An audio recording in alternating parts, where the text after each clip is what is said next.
سڵاتان لەبێت بینێرانی بەڕێز و خۆشەویست ئەم شەو لە بەرنامەی ئەمڕۆدا بە میوانداری بەڕێز عەبدولستار مەجید سەرۆکی فراکسیۆنی کۆمەڵی ئیسلامی کوردستان لە پەرلەمانی کوردستان تا باز لە دۆخی هەرێمی کوردستان دەکەین، هەروەها باز لەوە دەکەین کە هۆکاری بڕینی لە سەدا 21 موچەی موچەخۆران چییە و پرۆژەی فراکسیۆنی کۆمەڵی ئیسلامی بۆ چارەسەریکردنی کێشەی موچە لە هەرێمی کوردستان چییە و بۆچی پەرلەمانی کوردستان لەم خولەدا بێڕۆڵ کراوە و قسە لەسەرەوەش دەکەین کە چۆن بەرهەمی جوتیارانیش لە بازاڕەکاندا ساغ بکرێتەوە. کاک عەبدولستار بەخێر بێن، سوپاس بۆ ئامادەبوونتان. سەلامەت یاخۆ سوپاس بۆ ئێوەش کاک حەسن. سوپاسان دەکەین. ئەگەر سەرەتا لە مەسەلەی موچەوە دەست پێ بکەین بەرلەوەی کە بچینە سەر پرۆژەیەوە بۆ چارەسەری موچە، سەرنجتان بزانم دەربارەی ئەو لە سەدا 21 کە لە موچەخۆران بڕاوە هیچ بنەمایەکی یاسایی هەبوو؟ بەناوی خوای بەخشندە میهرەبان، سەلام و ڕەحمەت و بەرەکەتی خوای گەورە بەسەر هەموو لایدا بڕژێ. سوپاس و لە خوای گەورە داواکارم هەموو لا ساو و سەلامەت و سەرفراز بن. سەبارەت بە ئەو لێبڕینەی سەدا 21 کە لەلایەنی حکوومەتی هەرێمی کوردستانەوە لە موچەی فەرمانبەران بڕدراوە، ئێمە لە کاتی خۆیدا لەو بارەوە ڕوونکردنەوەمان داوە و یادداشتێکیشماندا بە سەرۆکایەتی پەرلەمان کە پێویستە بەرپرسانی حکوومەت بۆ ئەم بابەتە بانگ بکرێن. لەبەرەوەی ئەو لێبڕینە بەپێی پێوەرەکان بۆ پێی یاسا و ڕێکارەکان نایاساییە. لەبەرەوەی یەکەم ئەو بڕەپارێک کە لە حکوومەتی ناوەندەوە وەرگیراوە و وەردەگیرێ، ئەوە بەپێی یاسای موازنەی ساڵی 2019 بۆ 2020 حکوومەتی عراقی جێگیر کراوە و لە موازنەی حکوومەتی عراقیدا بە ناوی موچەی فەرمانبەرانی هەرێمی کوردستانەوە دابین کراوە. واتە ئەو بڕەپارەیە ئەگەر کەم بێ یا زۆر بێ، حکوومەتی هەرێمی کوردستان بۆی نییە دەستکاری بکات، چونکە بە یاسا دانراوە و بە یاسا بڕاردراوە. ئەمە یەک. دوو، خۆی پێویستە ساڵانە حکوومەتی هەرێمی کوردستان لە مانجی دەدا پرۆژە یاسای بودجە ئامادە بکە بینێرێ بۆ پەرلەمانی کوردستان بۆ پەسەندکردن. ئەوە 2014 2015 2016 2017 2018 2019 بۆ 20 یعنی 6 ساڵە حکوومەتی هەرێمی کوردستان نەیتوانیوە هیچ پرۆژە یاسایەکی بودجە بنێری بۆ پەرلەمان، کەمە شکستێکی گەورەیە بۆ حکوومەت. لە وڵاتان ئەگەر حکوومەت نەیتوانی حکوومەت ئەگەر حکوومەتێکی مؤسساتی بێ و کار بە یاسا و دەستور بکرێت لە وڵاتەکەیدا، ساڵێک نەتوانێت پرۆژە یاسای بودجە بنێرێ بۆ پەرلەمانەکەی، ئەم حکوومەتە دەست دەکات دەچێشێتەوە. بۆچی ئەمە پێویستە؟ ینی ئێستا کە باسی دەکەم پەیوەندی بە بڕینی سەدا 21کەی موچەی فەرمانبەرانەوە هەیە. پەیوەندەکەی ئەوەیە کە کاتێک حکوومەت پرۆژە یاسای بودجە دەنێری بۆ پەرلەمان، لەوێدا ئەو بڕەپارەی کە دیاری کراوە بەشێکی بۆ موچەی فەرمانبەرانە کەواتە بە یاسا جێگیر دەکرێت و دەبێت هەر بە یاساش ئەمە کەم بکرێتەوە یا دەستکاری بکرێت. واتە لەو ڕۆژەوە بەڕاستی کارێکی نایاساییە. باشە، بەس ئێوە لە ڕۆژی کەشەوە نایاساییە. ئەگەر باسی پرۆژەی یاسای چاکسازی دەکەن، یاسای چاکسازی لە سێی ناوڕاستی مانگیەک بڵێن لە سێی مانجی 2020 لەلایەن سەرۆکی هەرێمەوە واژوو کراوە. واتە لە کەی دەکەوێتە 5 مانگ دوای ئەمە دەکەوێتە بواری بەرزەکردوانیە. واتە لە سێی حوتی 2020 دەکەوێتە بواری جێبەجێکردنەوە. وانە پێش یەکی حوتی 2020 حکوومەتی هەرێمی کوردستان ئەم بڕی سەدا 21کەی بڕیوە. واتە ینی یاسای چاکسازی ناگرێتەوە، بەچی یاسای موچەی مانگی دووشە گەر بە پێی یاسا ئەوە لایش کە ئەم موچەیەش کە دەیدا حکوومەت موچەی مانجی دووە. ینی مەفروضە ئەگەر لە هات موچەی مانجی حەوت بدا لە مانجی ینی کەی دای، ئەو کاتەی بە پێی یاسای چاکسازی ئەگەر دەرفەتێک بێ بۆ لێبڕین، ئەویش دەرفەت نییە بۆ لێبڕینی موچەی بنەڕەتی. باش، تەنها یەک پێمە هەڵە کراوە کە پەرلەمان دەنجی پێدا هەڵەیەکی گەورە بوو هۆشداریتاندا لەو هەڵەیە دەنگیشتان پێنەدا کاتی خۆی دەنگیشمان پێنەدا هۆشداریشماندا ئەویش ئەوەیە لە یەک لە مادەکانی پرۆژە یاسای چاکسازی نووسراوە کە دەستکاریکردن و هەموارکردنی ڕێخستنی دەرماڵەکان دەگەڕێتەوە بۆ حکومەت هەرێمی کوردستان واتە حکومەت هەرێمی کوردستان بۆی هەیە دەستکاری بکە دەرماڵەکان ڕێک خاتەوە ئەو کاتێ من گوتم کاکەمە با حکومەتی هەرێم ئەم دەسەڵاتەی نەبێ چونکە بە ئارەزوی خۆی دەرماڵەکان ڕێک دەخات من حەز دەکەم بیزانین ئەو لیژنەی کە بەیانی دابنیشێت بۆ دەرماڵەکان کاتی خۆی من ئەزممویشم هەیە و بەڵگەشەیە کە ینی کەسەکانن لە بەرچاوگرتووە کە کاتێک کە دەرماڵیان ڕێخستووە سیستەم کاتێک کە دادەنرێ و بڕیارێک کە دەدرێ بە شێوەیەکی گشتی بۆ خەڵک نابێت تەماشای کەسەکان بکەیت تەماشای هاوڵاتیەکان بە شێوەیەکی گشتی دەکەیت هەموو ڕەهەندەکان لێک دەدەیەوە بۆیە گوتم کاکە بە ئەمە نەگەڕێتە لای حکومەت پێشنیاری من ئەوە بوو کە چەند یاسایەکی دەرماڵەمان هەیە پێداین دەرماڵە گوتمان بە ئەم یاسایانە هەموو کۆ بکەینەوە و پەرلەمانی کوردستان لیژنەیەکی بۆ پێک بێنێ و لە لیژنەی یاسایی ئەم یاسانە کۆ بکرێتەوە و ڕێک بخرێ و ئەمە دەسەڵاتی پەرلەمان بە پەرلەمان ئەمە بکا بە یاسا و بڕیاری لەسەر بدا نەک بۆ حکومەت بگەڕێتەوە ئێستا حکومەت بەداخەوە ینی با فەرمانبەران بیزان ئەم دەسەڵاتی پێدراوە بە پێی پەسەندکردنی پرۆژە یاسای چاکسازی ئەم دەسەڵاتی پێدراوە کە بەیانی بێ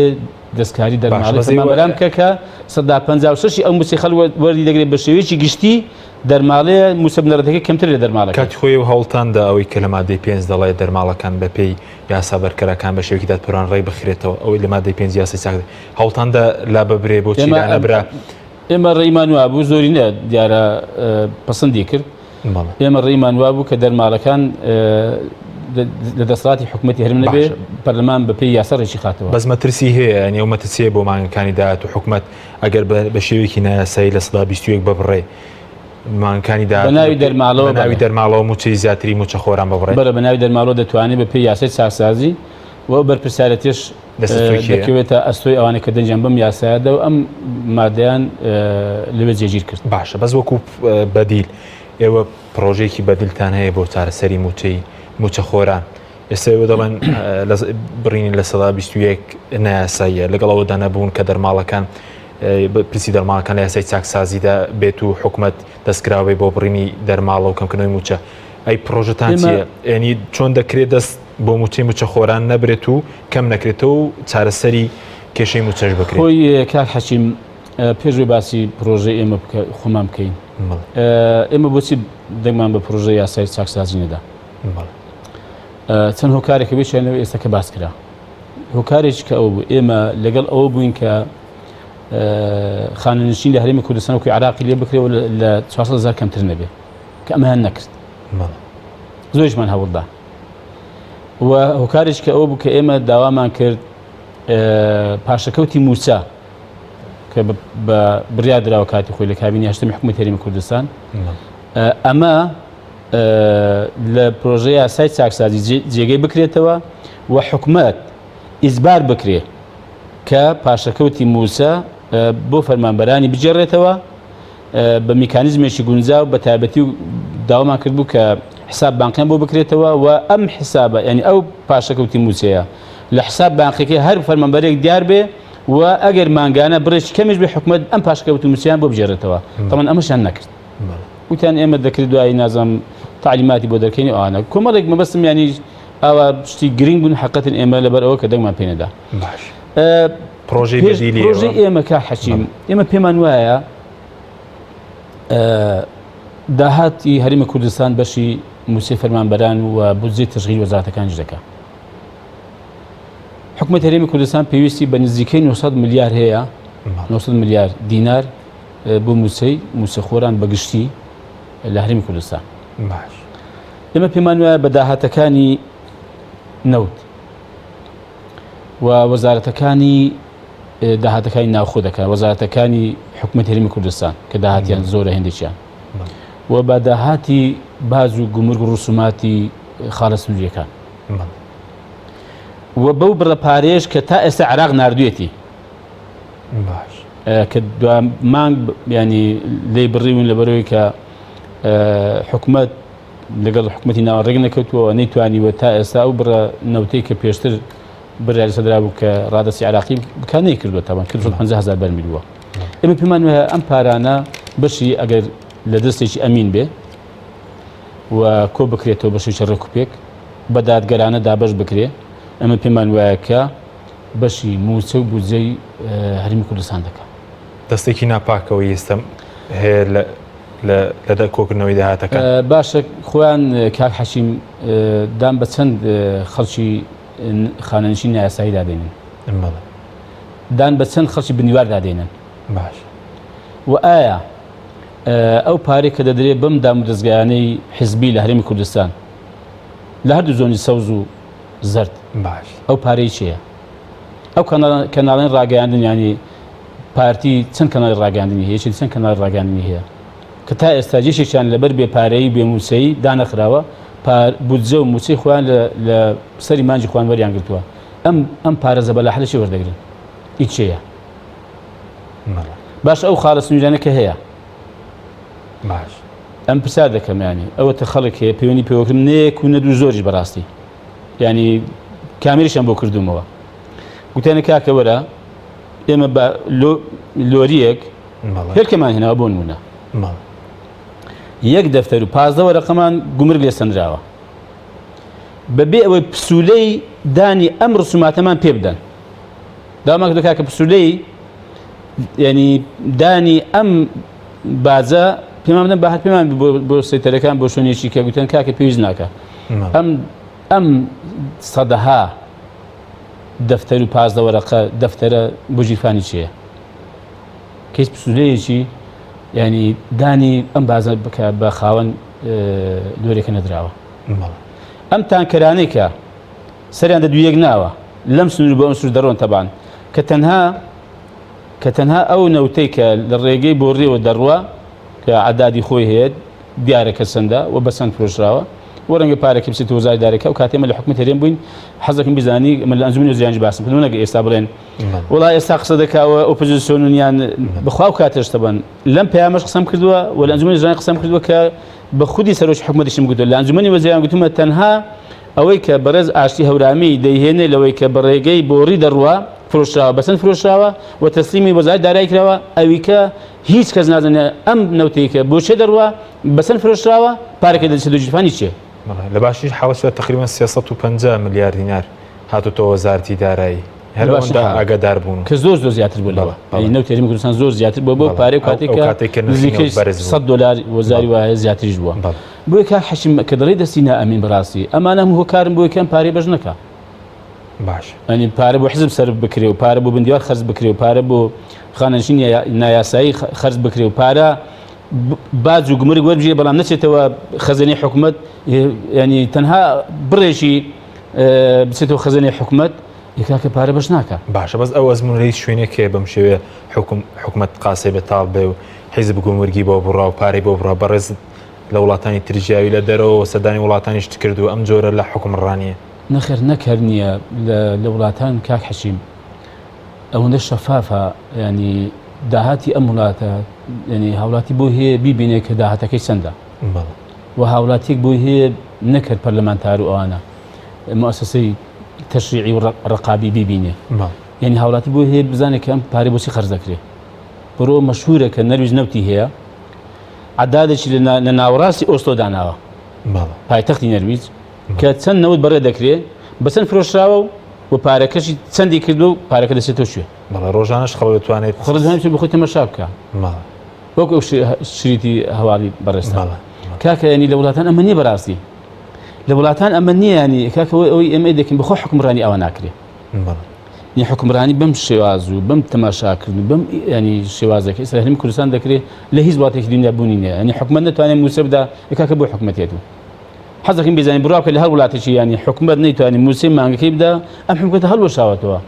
هەر خۆی استیقالە دەکرێت کاکە من وڵاتم پێ بەڕێوە ناسی فەرموچی دەتوانێت باشی بەڕێوەبەرێ فەرمونون ئێمە داوا دەکەین کاکە فەرمونون کە باسمان کرد فەرمونون کاکە ینی کە وەبزەم دەبێتە سێم زانێت تەحەداش پێ خۆشیش نیانی دەڵێن کاکە فەرمونون ئەم داهاتی هەرێمی کوردستان داهاتەکەی باشە بار هەدەسی ئێمە بکەن بۆ ماوەی چەند بۆ ماوەی ساڵێک بەڵام بەبێ ئەوەی کە دەست بێنە ڕێمان لە چاکسازی تێداکردن لە بڕینی پارە و بودجەی نایاسایی کە بۆ ئەم کەناڵ و بۆ ئەم حیزب و بۆ ئەم ڕێکخراوە مەڵبەند و لە قەبچێ دەست نهێنە ڕێت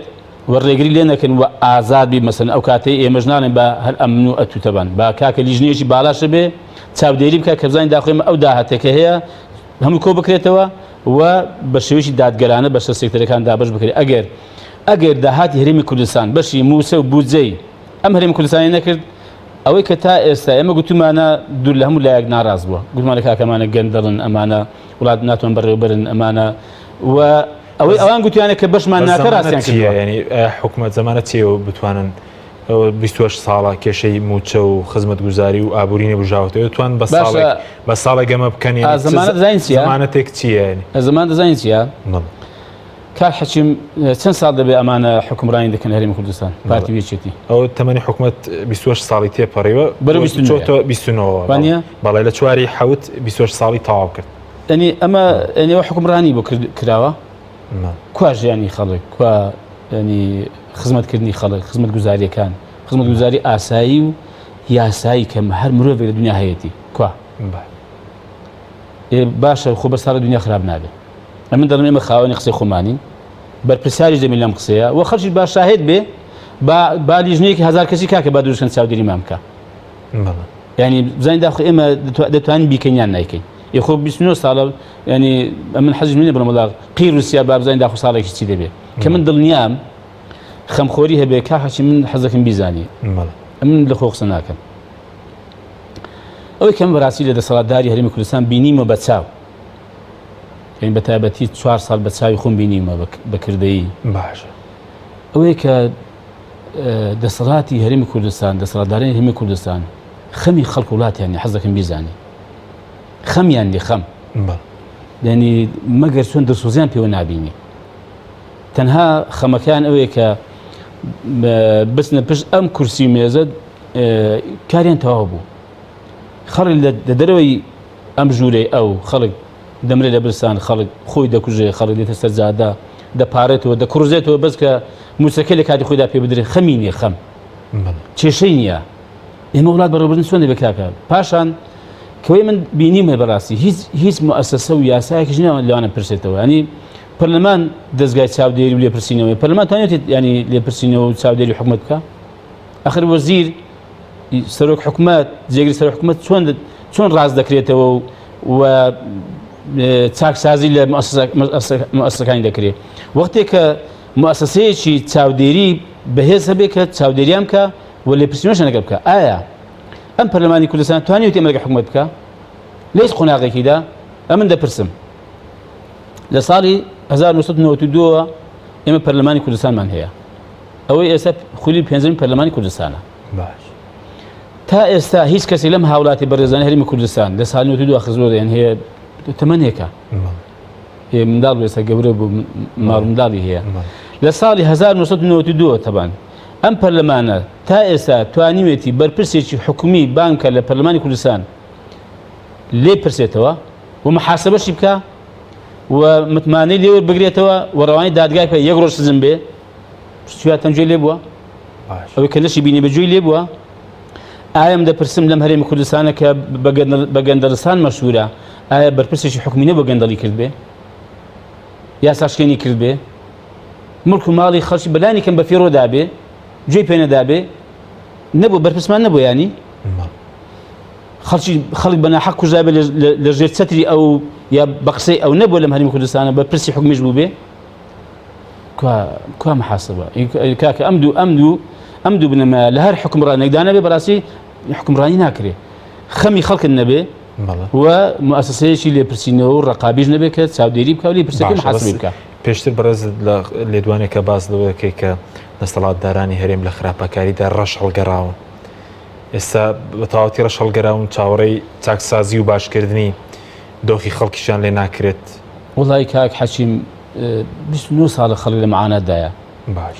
هەمووشمان دێنن وانێ من کە قسەیەکیش دەکەم لە دەسۆزیمە بۆ ئەم خەڵک و دەسەڵات و وڵاتی خۆمان هەرێمی کوردستان پێم خۆشە حکومەت سەرکەوتوو بێ پێم خۆشە بەرپرسەکانیان بەرپرسەکانی حکومی سەرکەوتوو بن لە ڕاپەڕانی ئەرکەکانی خۆیان و خزمەتکردنی هاوڵاتی وڵاتی خۆیان بۆ سکولی کۆتایی دەمش قازانج دەکەم منداڵەکانیش قازانج دەکەم بە وەکو لایەنێک بەڕاستی ئیمانی و دینیش بەخوا ئەمن ئەوەی کە بۆ خۆم پێم خۆشە بۆ هەر هاوڵاتیەک ئەوەی کە ئێستا بەرپرسی ئەم وڵاتەشە بە پارتی وەکێتیشەوە بەخوا پێم خۆش سەرکەوتوو بێ حەز دەکەم بتوانێت خزمەت بکات دەسۆزی ئەم وڵاتی بێ ینی لە ڕووی دینیەوە بە بێدین دەزانم خوا نەخواستە پێم خۆش بە بشکێ و تووشی بەدبەختی و نەهامەت و بەربارانی خەڵک بێ پێم ناخۆشە بەڵام کە دەڵێم ینی لە خراپەدا ڕەش هەڵگەڕاون واتە ئەوەندە خراپە کراوە ینی ئەوەندە بێخەمی کراوە ئەوەندە خەڵک فرامۆش کراوە گوێ بە خەڵک نەدراوە ینی وای لێ هاتووە بەڕاستی بۆیە دەڵێم ینی دەرفەتی ئەوە حەز دەکەم زۆر کەم بێتەوە کە ئیسلاح بن و چاکسازی بکرێت وەکو ئەوم باس کرد کە بە دلیلی خوا دەفەرمێ إن الله لا يصلح عمل المفسدين يعني دقيقة براس يعني تأكيدش إن الله بتأكيدش باس كراوة مفسد چیه؟ مفسد يعني تقدر واتنكر بو خوي خرابة فاسد أو كسيك بو خوي خرابة مفسد أو هيك خرابة كاريشة خرابة أو هيك كخرابة دكا وخرابة كاريشة يعني وات خرابة بلاو دكاتوا خرابة أنزام دا وبري بيدا دا وتيكشي دا طبعا يخوي ترى فهمي والله أوانك يعني مفسد يعني حالتي خرابة كاري خرابيان تدابو بصفة نجيك حالة زارو كبر فاسدة زارو كبر فاسق دبي باش كبر زارو مثلا ظلم دكا بس كقلت الظالم يعني صفتي شيء هميشه وعتها ببردوامي ظلم دكا إذا كيس كسر لسريك ظلم على سريك فسق على سريك يعني فساد رنج خواني يجري وناش أو كاد ناش برمي ولا ساق نابن بلان ليان بس صفتي شيء هميشه يبويا يعني براسي يعني إنسان جشبينيا وما يجي كم يعني خواي جورا بلا فرمك قصتها والله وما يجي كم كخواي جورا يعني وانا كبخوان دابينه استاش نعلم درفت هرنا ماوا استاش ذكري بخوان دابينه و لا بريش إنه يلاقي خلق ميلاد إخوان هذا نو أشتم كانوا بسي فعلا بساق سازي فعلا بدرسوزي براس لنا خلق زماوري خوان وبراسي بجيراني ما بو خوان ما فكان أمركم ما عليك برديانا وكخزم وكسكر وكرو كاري خوانيان في دولة ما كدو مشاريع وبروجة وكمبانيات في دامجان وكاك بابين بيدنو خلق بخوش تريان برز دبي هيك بربساني ملاتا لو مركم مع السامان سلو تجيشتك برديانا بين بركاك خلق إما هاتوين أو مكيكتان بخواي هلا ما كردوا بمان بورن زردك يعني قازان زكاة راس الرنجل لو الدنيا وتوزيك لو بارو ملكو أنا زرد كان بس والله بنا خلقوا كساعتين قازان زكاة بارحال ريجا هردانا آخره بلان براسي ريجي تاعبونيان زود تصيبات وهي خرابة كان يعني وخوتان كذا كيش من دستيكي أمينة لحكم رنج خلق بلاجر إسلامي كانش يعني كمال إسلامي بدياري كلا حكم رابع گەندەڵی ناکەن یاخود دەرفەتی گەندەڵیان بۆ هەڵکەوتووە و نیان کرده بێ جا چێ بەوەی کە چاوپۆشی لە سەڵاتدارێکمە چەوەی کە لە حکمڕانیدا ببوون بۆ نمونە وەزیر ببوون دەرفەتی گەندەڵی و گەندەڵکاری هەڵکەوت بێ ئەوەتان کرد بێ ڕەتان کرد بێتەوە لە پێناو خەڵک وڵای کاک هەشیم ئەوە خۆ بۆ ئێمە جوان نییە هێندێک قسە هەیە بیکەین ئێمە سێ وەزیرمان هەبووە لە حکومەت هەرێمی کوردستان دوو وەزیر لە کابینەی پێش بەڵێ وەزیری هەرێم بۆ کاروباری ژینگە و سەرۆکی دەستەی مینمان هەبووە بە پلەی وەزیر وە وەزارەتی سوپاریشمان هەبووە با خەڵکەوە دەستگاکانی چاودێری دارایی هەبووە و پەرلەمانیشە بۆ ئەو کاتێ پەرلەمان لەو پەرلەمانی ئێستا کاراتر بوو خۆشت حازر بوو بچیە پەرلەمان 2000 پەرلەمانە من داواکاری هەبووە و 2000 پەرلەمان ڕەنگە بێتەوە ئامادەنەوەی بیستە پەرلەمان نەخێرنا 2000 پەرلەمان باش و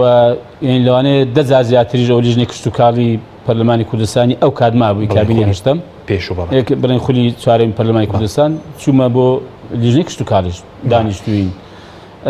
با خەڵک بابێن با تەماشا بکەم زانین داخۆ گەندەڵیەکانی ئەم سێ وەزیرەی کۆمەڵی ئیسلامی لە ڕووی داراییەوە دینارێکیان بارەسەر ئیسپات بکەن حەقی خۆیان ئەو کاتەی بدرێن دادگا و خەڵک متمانە بە کۆمەڵی ئیسلامی کابرا کاکە ئێوە ئەو نێرانی نردوتان گەندەڵ دەرچون بۆیە بەڕاستی بڕاتان پێ ناکەن کە جارێککە داوای ئەومان لێ بکەن کە ئێوە حکمڕانی خەڵک بکەن لە ڕووی پرۆژە هەبووە پارەتان گەندەڵ وتیان وەرن لەگەڵمان شەریک بن گەندەڵ بن بەڵام ئێوەڕەتان کرد شتیوە هەبووە بۆ خۆی حەشم حەز ناکەم بسمە ناو ئەو بابەتان بۆ من جوان ینی زۆر شت بووە بەڕاستی خەڵک ڕەنگە بیزانێ ئێمە ینی بە چەندەها جاریانی پارە لەبەر ئەو خەڵکی ئێمە دانراوە پێشنیار کراوە کاکە شەراکەت پێشنیار کراوە لە پرۆژەی گەورە ئێمە بەڕاستی وتمانە ئێمە لێرە ئەمینداری خەڵکین حتا ئەو وەزیفەمە بەدەستەوە بێتەوە بۆ ئێمە دروست نییە نە دینارێک وەربگرین و نە شەریکی هیچ شتێکیش بین بەڵکو وەزیفەمانەوەی کە بەپێی ئەو یاسا و ڕێکارانێکی خزمەتی خەڵک وڵاتی خۆمان بکەین و لەخوا بەزیاد بێ لەمڕۆ حقەتەن دەتوانم بڵێم تیمی ویزاری حکوومەتی کۆمەڵی ئیسلامی سەری بەرزە و وە بێمنەتەوە ئەوەش ئەمن ینی لە کاتی کە واژمان هێنا تەبان ینی هەرچی لە لای ئێمە بوو هێندێک پاسەوانەکانمان بۆ نمونەکە کاتی کابینێکیان هەبوو وەکو وەزارەت هەندێک شتیان بۆ کڕی بوون تەلەڤیزیۆنێک بوو مەسەن ڕایەخێک بووە خۆیان دەزانێت ئێستا ڕەنگە پاسەوانەکان ماوە بەخوا ئەوانەشیان بەر تەسلیم وەزارەتیان کردو حەز دەکەم بیزانی دوو سار لای بەندەی بووی وەزارەتیانی کە حکومەت تەشکیل بوو وەزیری نوێ دانرا مەچوو تەسلیمان کردنەوە هەمووشی گشتی بەڕاستی ئێمە نییە جا لەوە ینی حتا ڕامگەیان لێوتم کاکە من حەز دەکەم ئێستا ژیانی لیژنەیەکی دروستکەن تەبان ئەگەر دەرزیەک کەوتە لای نوێنەرانی کۆمەڵی ئیسلامی لە حکومەت هەرێمی کوردستان با بێن زوو محاسبەیان بکەم لیان بستێنەوە ئێستا دەرزیەک بەخوا دەرزیەک ینی ئێستا ڕای دەگەینەوە ئەگەر دەرزیەک کەوتە لای ئێمە خەتابارین دزیمان لە مڵک و ماڵی گشتی کردو و لێمان سێنەوە و محکەمەشمان بکەن باش بۆیە کاک حەشیم هەند زۆر شت بووە بەڕاستی مە پێمان خۆش نییە ئێمە جوان نێ بێڵێین خەڵک بە بینیوێتی با دەتوان باش بەس لەم خولەی ئێستادا هەندێک کاوڵاتی ناڕزایەتیان هەیە لەلایەنەکانی ئۆپۆزیسیۆن ڕەنگە ناڕزایەتی بەرامبەر بە ئێوەش کە وەکو پێویستە لە کاری خۆتان ڕازین چی لە پەرلەمان چی لە دەرەوەی پەرلەمانی وەکو حیزبش کە بەڕێز دەندامی ئەنجومەنی سیاسیشی وڵی ئێمە بڵێم لە کاری خۆمان ڕازیم نەخێر کاک حەشیم ئێمە ڕازی نین من پێم پێشم خۆشە ئێمە خزمەتی زیاتر بکەین و هەڵوێستمان گەورەتریش بێ بەڵام بەپێی ئەم بارودۆخی کە ئێستا هەرێمی کوردستانی پێدا تێپەڕی و ئەگە باسی پەرلەمانی کوردستان بکەم کە فراکسیۆنێکی ئێمە حەوت کەسین باش ئایا لە کامە وێزگەدا ئەو حەوت کەسە هەڵوێستی بەقەت دوو حەوت کەسی سێ حەوت کەسی نەبووە لە هەر پرس و بابەتێک کە هاتبێتە پێشێک کە پەیوەندی بە خەڵکەوە هەبوو بێ و هەموو دنیا دەزانێت ئێمە بازیشمان لە پێناوی داداوە بۆچی متمانە لە عمەر پارێزبەندی لەسەر بەڕێز عمەر لا دەبرێ بۆچی ینی بوونە لە دنیادا پەرلەمانتار لەبەرەوەی کە قسە بەدەسەڵات دەڵێ قسە لەسەر دەسەڵات دەکات پارێزبەندی لەسەر لا بچێ نا خۆ ئەسڵەن پەرلەمانتار و پەرلەمان بۆ هیچ قسە لەسەر دەسەڵات کات قسە لەسەر هاوڵاتی فەقیر و هەژار نەزادەی دوکاندارێکی بانکە محاسبێ بکەم قسەی پێ بڵێم بازرگانێک باسی بازرگانیش بکەم و عیبەکانی بخەمە ڕوو نا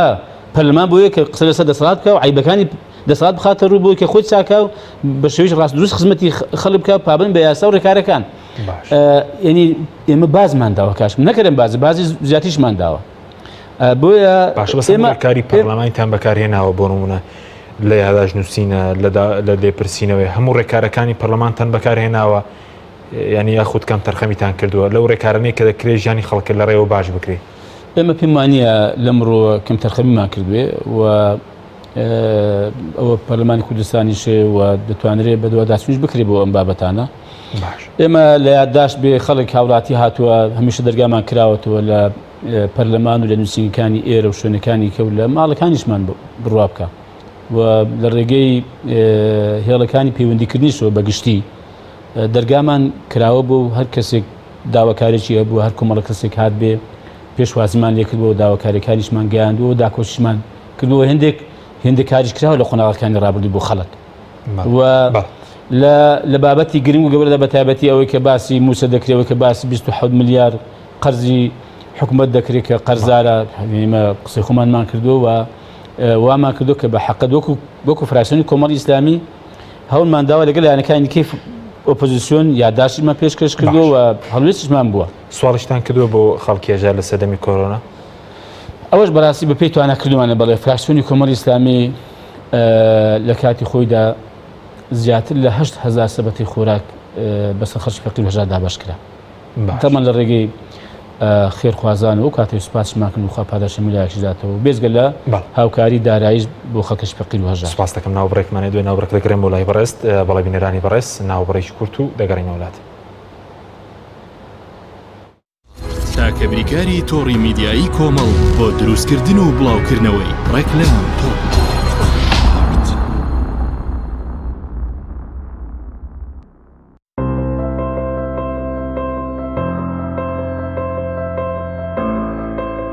چونکە شیر لە ژیانی هەموماندا گرنگی خۆی هەیە من باشترین شیرم بۆ خێزانەکەم هەڵبژاردووە. هەموو کات شیری ئاڵتونسا بە منداڵەکانم دەدەم بۆ ئەوەی مێشتێکی چالاک و داهێنەرانەی هەبێت. من بە شیری ئاڵتونسا کێک و شیرینی دروست دەکەم. شیری ئاڵتونسا ڕۆڵێکی گرنگی لە خێزانی ئێمەدا هەیە. 100% سروشتی تامێکی نایە.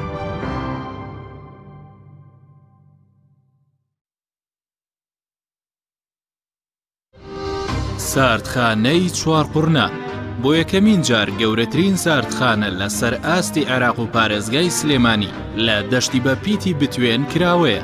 ئەم ساردخانەیە سەرمایەیەکی باشە بۆ هەموو جوتیار و خاوەن کێڵگەکان کە چیتر بەرهەمەکانیان هەرزان فرۆش نەکەن سوود لەم ساردخانەیە وەربگرن. لە ساردخانەکەمان توانای پاراستنی 1400 تەن بەرووبوومی جیاوازی هەیە کە سەرجەم بەرهەمە کشت و کاڵیەکان لەگەڵ هەموو جۆرە بەرووبوومێکی شیرەمەنی و بەشی تایبەت بە پاراستنی گۆشت و ماسی و مریشک کراوەتەوە و دەتوانن بەکاری بهێنن. ساردخانەکەمان جگە لە بوونی کارەبای 24 کاتژمێری گرنتی پاراستنی سەرجەم بەرهەمەکانی لە ئاستۆدایە. هەمیشە داشکاندنی بەرچاو دەکات بۆ سەرجەم جوتیار و خاوەن کێڵگە پەلەوەریەکان. ساردخانەکەمان بە سەرپەرشتی مامۆستا عەبدوڵڵا و سلێمان شاخەوان. ناونیشان چوارقورنا نزیک پێشانگاکانی فرۆشتنی ئۆتۆمبیل. ساردخانەی چوارقورنا.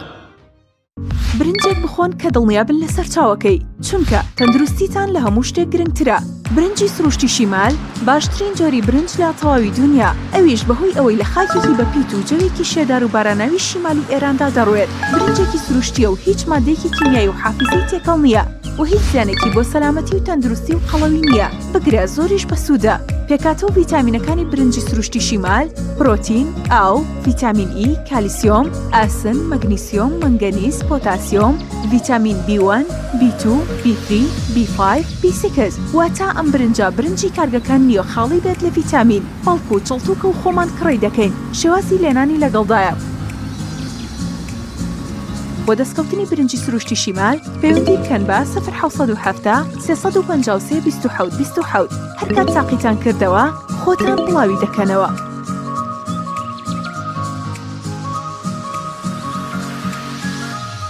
تۆپ تاکە بریکاری تۆڕی میدیایی کۆمەڵ بۆ دروستکردن و بڵاوکردنەوەی ڕێکلام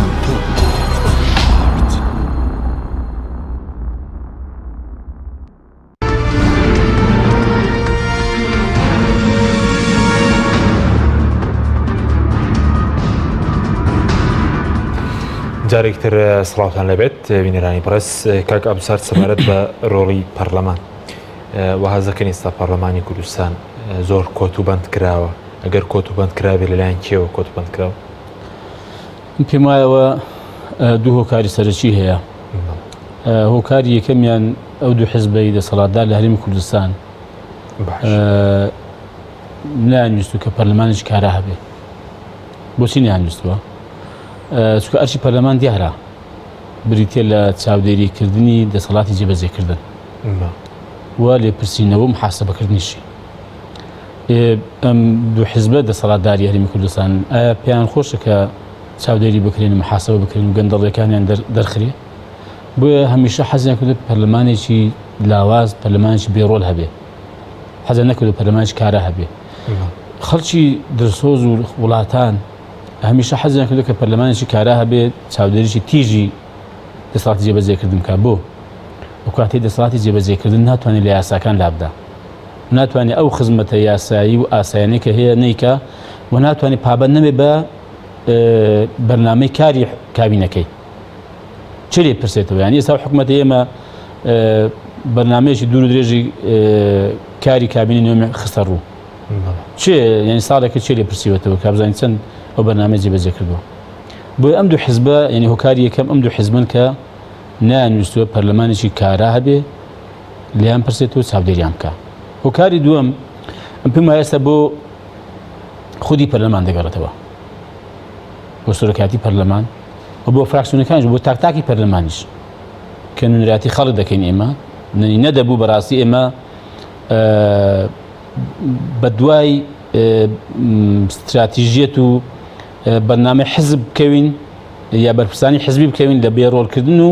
لاوازکردنی ڕۆڵی پەرلەمان پێم وایە دەبوو سەرۆکایەتی پەرلەمان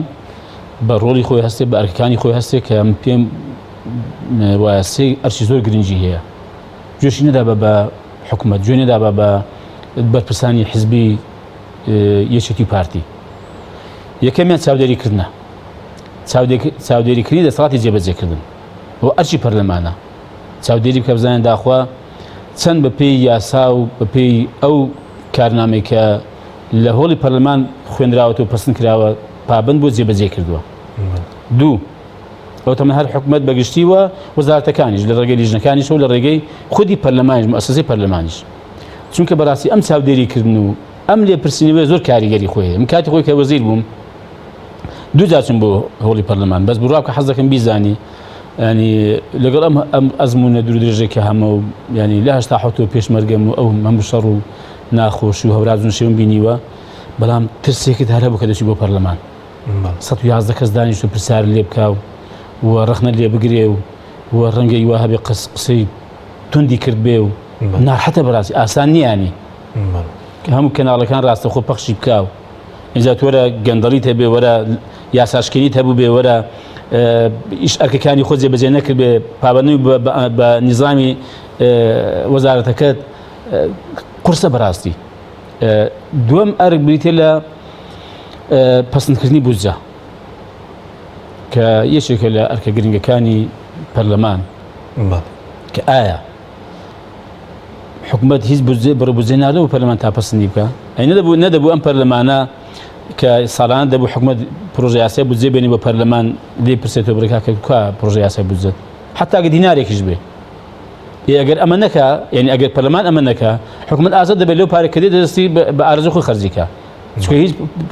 پرۆژەیەک پەسەند نەکراوە تا بڵێ کاکە ئەمە بۆ موچە دانراوە ئەمە بۆ بودجە دانراوە ئەمە بۆ شتێکە دیاری کراوە حکوومەت بە ئارەزوی خۆی ئەوە دەکا ئەرکێکی بریتە لە تەبەن یاسادانان بەداخەوە ینی ساڵێک تێدە پەڕێمە چەند یاسایەکی کەم دانراوە لە پەرلەمانی کوردستان ئەویش ئەو یاسایانن بۆ معلوماتت زیاتر ئەوانن کە حکوومەتی ناوێتی لە قازانجی حکوومەت بووە باش بەس خۆتان پرۆژێکتان پێشکەشکو لە خزمەتی خەڵکدابی و فرامۆش کراوێ ئێمە وەکو فراکسیۆنی کۆمەڵی ئیسلامی 22 پرۆژەمان پێشکەش کردووە هەمووی پەیوەندی بە ژیانی خەڵکەوە هەیە یا پەیوەندی بە ژیان گوزرانی خەڵکەوە هەیە پەیوەندی بە موسەوە هەیە پەیوەندی بە دامەزاندنەوە هەیە پەیوەندی بە وەزعی سیاسی چاکسازی سیاسی هەیە چاکسازی یاسایی هەیە لە هەرێمی کوردستان ئەوانە ئێمە تەبان هەشتیشیان ئەگەر هەڵە نەبم خوێندنەوەی یەکەمیشی بۆ کراوە بەڵام بە هۆی ئەم بارودۆخی کە وەکو باسم کرد پەرلەمان بێڕۆڵ کراوە و ئەرکێکی کێ بریتە لە مەرجعیەتی سیاسی هەرێمی کوردستان کە نووسراوە لە پێناسەی پەرلەمانی کوردستان کە بەرزترین دەسەڵاتی چاودێری و یاسادانان و مەرجعی سیاسی هەرێمی کوردستانیشە واتە پەرلەمانی کوردستان هێڵی گشتی سیاسەتی هەرێمی کوردستان دیاری دەکا پەسەندی دەکا بەڵام ئایا لەم ڕۆوە پەرلەمان هیچ ڕۆڵێکی هەبووە هەرە دەزانێت ئەمە ئەرچێتی حکوومەت چەند گەڕی کۆبوونەوەی لەگەڵ حکوومەتی ناوەند ئەنجام داوە پەرلەمانی کوردستان دوای ئەوەی کە فشارمان کرد ئینجا ئەو لیژنەیە کە وەفی دانوستانکاری هەرێمی کوردستان لەگەڵ بەغدا هاتووە هەندێک بابەتی باس کرد کە پێمان وا بوو کە شتی زۆر گرنگ بازەکە پەخشی ڕاستە خۆیان ڕاگرت وتیان زۆر تایبەت و نهێنیە بەڵام هەر ئەو قسانەیە کە بۆ ڕاگەاندنەکانیان کرد بوو پازە بی زۆر پێش ئەو کاتەی هەروان بۆ ئێمە باس کرد ئەمە مەرجعیەتی سیاسی بوونی پەرلەمانە لە هەرێمی کوردستان یعنی ئەوەیە کە پەرلەمانی کوردستان ڕێوشێن دیاری بکە و ئاگاداری وردی هەنگاوەکانی وەفدی دانوستانکاری هەرێمی لەگەڵ بەغدا و پاشان بەڕاستی هەر ڕێکەوتنیەکیش بێ بە پێی عورفی پەرلەمانی دنیا دەبێت بێ لە پەرلەمان پەسەند بکرێ کە عرفی زۆر وڵات وایە دەستورەکەی وایە کە ئەو ڕێکەوتنانێک کە حکومەت دێکات لەگەڵ با حکومەتی ناوەش بێ یا لەگەڵ وڵاتێکیکە دەبێت لە پەرلەمانەکەی پەسەند بکرێ باش بەڵام بەداخەوە پەرلەمانی کوردستان دەتوانێت ئەم ئەرکان جێبەجێ کەواتە پەرلەمان لاواز کراوە بێڕۆڵ کراوە لە هەرێمی کوردستان بەداخەوە بەشێکی پەیوەندی بە پەرلەمانتارەکان و بۆ فراکسیۆنەکانیش خۆیانەوە هەیە کە نەدەبوو ئەمە قبولکەن ینی تۆرە لە کاتێک ئێمە تۆزێک ئاڵۆزیمان بۆ لەگەڵ فراکسیۆنی زەرد باش خۆ دیارەتە بەن ئەوان ئەم قەزی کاسۆرانی هێنا و گەورەیان کردو پەرلەمانتار هەیە لە فراکسیۆنی زەرد لە کەناڵ 24 خۆیان کەی 24 باش بۆ خۆم گوێم لێ بوو دەڵێ خەڵک هەیە پەرلەمانتارە خانەنشینی لیوای هەیە خانەنشینی وەزیریشی هەیە موسێ پەرلەمانتاریش وەردەگرێ ئەخر کاکە بەدبەخت پەرلەمانتاریشی هۆڵەکەی ڕەفیقەکەی خۆمیانی یا ئەوەتە هێندەی بێ ئاگابی کە ئەمە هەم درۆ دەرەوە سەر بوختانە یا ئەوەتە تەبان ینی شەرم نەکەی ینی حیزبایەتی واد لێ بکە کە بوختان بکەی یا بێ ئاگایە یا بە ئاگای بوختانی کردووە توخوا عیب نییە پەرلەمانتار ئەمە مستەوە ئاستی بێ خۆ دیژنەتی ئێوەرە کاکە بالێ پستنەوە کوردستانی داخە من خانشینی لیوام هەیە بازم دا خانشینی وەزیر وەردەگرم ینی بۆ ئەندازەی بەڕاستی ئەوە مانای چیەوە ئەنی ئێستا دروستە بۆ من لەبەرەوەی کە نیزاعێکم لەگەڵ فراکسیۆنی زەرد بێن بوختانی بۆ بکەم دروستە لە پێیجە سێبەرەکانی شارێشەیەکی زۆر کراوە وڵای پێیجە سێبەر بە هەر حاڵ بڕوا بکە هیچ گوێم لێ نییە پێیجە سێبەر بوختانیان کە دوورەیان زۆر کرد دەشیکەن و بەردەوامیشن بەس پێم حەیفە ئەو کەسە پەرلەمانتار بێ ئەمە ینی ئەمە ڕەفتاری بێ یا بوختان بکە یا بێ ئاگای ئەم قسانە بکە بێ ئاگا بێ هەر خراپە بوختانش بکە هەر خراپتر یکاکە ینی ببەستمێ بەڕاستی ئەوە پەرلەمانتارە دەخۆ مەسەلەن ینی هەر شەرم بیگرێ کابرا من چۆن ئێستا دێم ینی کاتی خۆی مەگوتمە کاکە ڕێگەت پێ نادە بەخوا ڕێگە بە خۆم نادەم و ینی هیوادارم ڕاستی کاتەوە تەبان هیچ کێشەم لەگەڵ نییە وەکو شەخص ینی کاتی خۆ کێ مەگوتمە پارێزبەندی لانەسی خوا دەزانێت لەبەر کاکسۆرەمان نەبە خودی کاکسۆرانی ئەو برای ئێوە لە کۆنگرێس ڕۆژنامەگەری وتم کاکە ئێمە لەگەڵ لابردنی پارێزبەندین لەسەر کەس نین بۆ ئومێد خۆشناویشەوە بە کاک ئومێد خۆشناویشەوە لەگەڵی نین بۆ ئێمە دەڵێن پەرلەمانتار بادەستکراوە بێ و زمانی بگەڕێ و قسە بکە هەر پەرلەمانتار بە قسەی بماوەتەوە زمانی بگەڕێ باشە حکومەت هاتووە زمانیش ببڕێ قبولی بکە پەرلەمان یدەبوو هەر کەس قبولی نەکا بەڕاستی ینی خۆ مەسەڵەن کاکسۆران عومەر لە فراکسیۆنەکەی ئێمەیە مەبەستمە بڕوا بکە قەزیەکان ینی ئەم پەرلەمانە بێڕۆڵ کراوە لاواز لەوە بەشێکی باسم کرد حیزبی دەسەڵاتە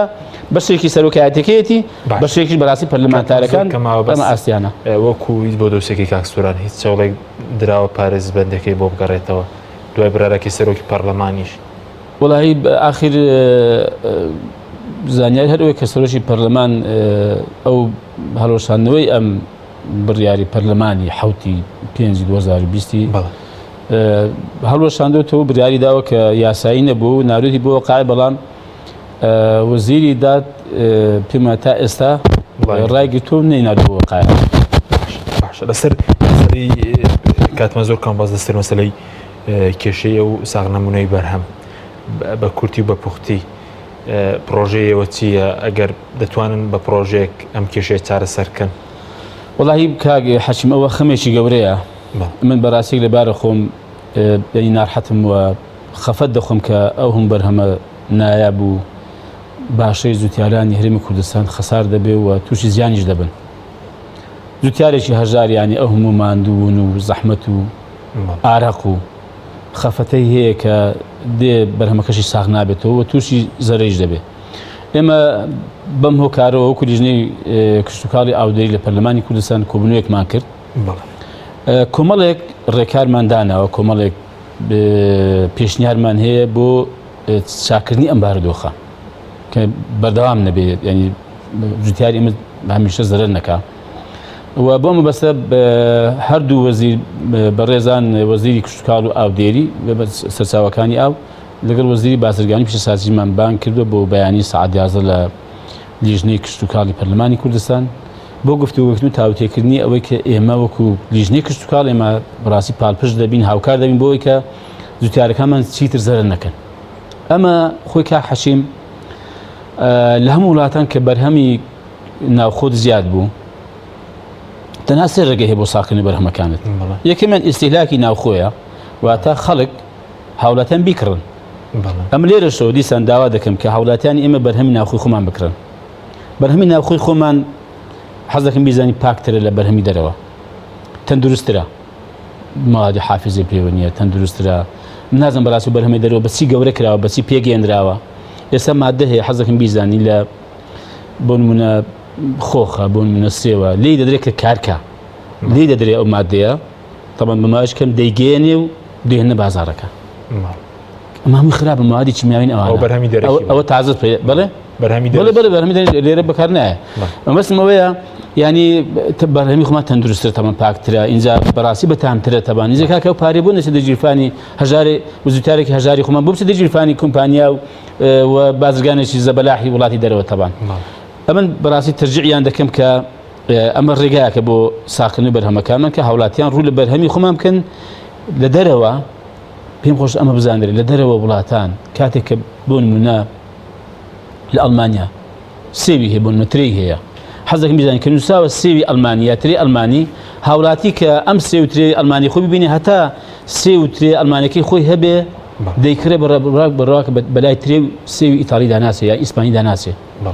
دوو ڕێگاکەی تر کورتکەوە کاتمان وڵای کورتی کەمەوە ئەوەیە کە یەکیان بریتێلەوەی کە بازاری دەرەوە بۆ بدۆزینەوە، هێنەوە ئەرچی حکوومەتە وەستی وەزارەتی بازرگانیە، وەزارەتی کشتتوکاڵ هەوڵدا بازاری لە دەرەوەی هەرێمی کوردستان بۆ بدۆزێتەوە، عێراق بێ، وڵاتانی کە بێ کە خۆتانەوەتان کرد پێشتر. وڵای ئەمە کاتی خۆی تەبان لەگەڵ عێراق ڕێککەوتین کە تەماتی ئەم پێنجۆنێت چوە بۆ بەسڕا، باش تەماتی سی دەکەن چوە بۆ ناسریە. باش بەڵێ بەرهەمەکان لێ سادەکەن باشترین بازارش بۆ ساختنی بەرهەمەکانی دەرەوەش دەرەوە عێراقی بۆ وڵاتانی دەرەوە تەمەن بۆ تورکیا ئێمە بەرهەمان چوە، بۆ ئێرانی بەرهەمان چوە، بۆ سعودیا پەتاتی ئێمە بۆ سعودیا 500 تەنی پەتاتی ئێمە لە سعودیا ساخ کراوەتەوە، هەنجینمان بۆ وڵاتی ئیمارات چوە، برنجمان بۆ وڵاتی سوودان چوە. ئێمە لە ئاخر ساڵدا 11 بەرهەمی ئێمە بۆ وڵاتانی دەرەوە. بەڵام ئاخر ڕێگا بڵین بۆ وراگەر بە کورتی ئەوەیە کە تو کارگە دروستکەی لە وڵاتی خۆت، ئەو بەرهەمانە کە ساغ نابنەوە لە ڕێگەی کارگەی لە قوتونان ساغیان کەیەوە. سپاس دەکەم، زۆر سپاس بۆ عەبدولستار مەجید سەرۆکی فراکسیۆنی کۆمەڵی ئیسلامی لە پەرلەمانی کوردستان کە لەم بەرنامەیە لەگەڵمان سپاس دەکەم. سپاس بۆ بینەرانی بەڕێز، سپاس بۆ هاوکارانم تا بەرنامەیەکی دیکە خواتان لەگەڵ.